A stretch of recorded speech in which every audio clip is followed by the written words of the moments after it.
বন্ধুরা, আমরা এমন কেন? এই ক্ষুদ্র একটি জীবন, কয়দিন পরে আমরা এই পৃথিবীর মায়া ত্যাগ করে চলে যেতে হবে অনন্ত অসীমকাল, যার সীমা এবং কুল কিনারা নেই। জগতের এই সামান্য কয়েকটি দিনের হায়াতের জীবনে আমরা যদি একটু সৎ হই,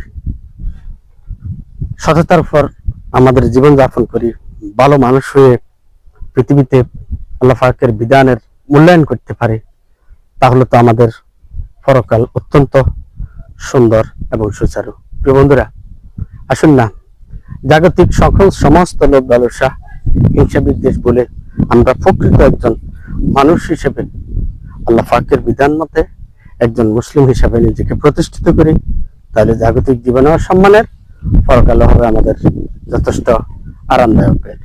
আসুন সবাই সৎ মানুষ হিসেবে পৃথিবীতে বসবাস করি। ধন্যবাদ সকলকে। আল্লাহ হাফেজ।